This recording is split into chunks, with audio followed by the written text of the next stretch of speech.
азыр эле көрдүк, сиз коомдук транспорттон түштүңүз, абалы кандай экен? Аябай ачым келип келет. Айтайын деп келеткам өзүчү. Маршруткада киши толтура эле. Бирок бир эле водительде гана маска бар экен. Башкасында маска жок, жөн эле келе атышат. Өзүмчө ушунча күндөн бери 2 айдан бери болгон карантин, 2 айдан бери болгон ушул опурталдуу турмуш эмне бул жөн эле коюнчук дегенде жиним келди да. Эл өзүн ойлобосо башканы ойлош керек да. Бала чакасы менен бир гана водительде гана неме бар экен. Калганда эч кимде неме жок. Маска жок. Эч кандай антисептик деген жок, перчатка деген жок. Анан эми бир кимдир бирөө өзүнүн кызыкчылыгы үчүн, өзүнүн саламаттчылыгы үчүн ушундай болгон менен эл дагы ошондой болуш керек да, коомчулук ошого баш ийиш керек да.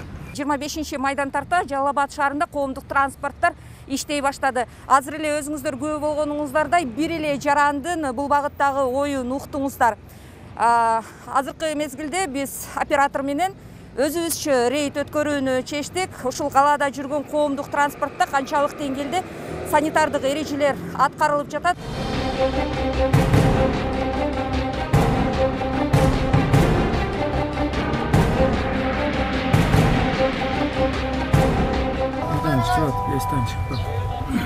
Эстен чыгып калыптыр. Ден соолугуңар эртең оорусу анда кандай болот? Кудай сакласын, оорубайлы.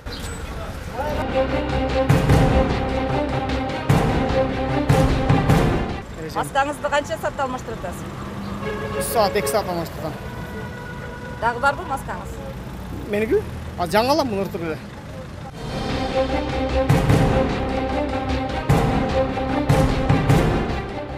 Мен адам шақырам, мана водитель. Адам чакырам. Бет калыңыз кана? Мана бар, метка. Кана? Мана бетка, мана.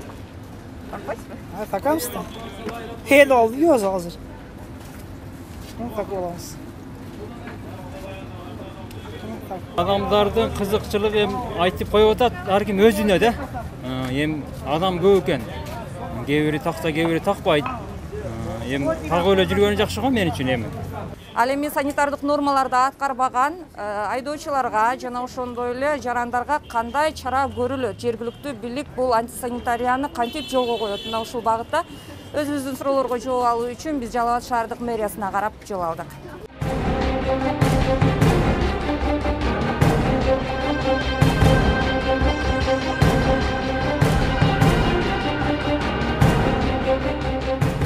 Коркунуч өтө чоң болот, мен муну жашырбайм. Ошондуктан эгерде биз башынан дагы 2 айлап, 3 айлап үйдө отурбайбыз, дагы мурунку кепизди кийбейлик десек, келиңиздер урматтуу шаардын тургундары, урматтуу жарандар, биз туугандар бири-бирибизге баарыбыз жардам берелик. Чындыгында жергиликтүү бийлик тарабынан коомдук жайларда санитардык эрежелерди текшерүү ишмерчемдери күндө эле жүргүзүлүп келет. Буга чейин талаптарды аткарбаган ишкерлерге айып пулдар салынса, бүгүндөн баштап 25 майдан тарта өз ишмердүүлүгүн баштаган соода саттык түйүндөрү коомдук транспорттор текшерүүгө алынды. Мэрия ар бир инсандын ден соолугун маска тагып жүр, мындай деп жүр. Эми бул биздин мындай алып караганыбызда ишибиз эмес да. Да биз милдеттүүбүз, маалымат берип атабыз, өзүңдү сакта, жалпы журтту сактайлы, келечекти ойлойлук деп. Бирок тилекке каршы баягы айткандын оозу жаман болуп эле мэрия тигинтип атат, мэрия мынтип атат деп эмнегедир ушул мэрияга ушундай бир капа болгондор бар.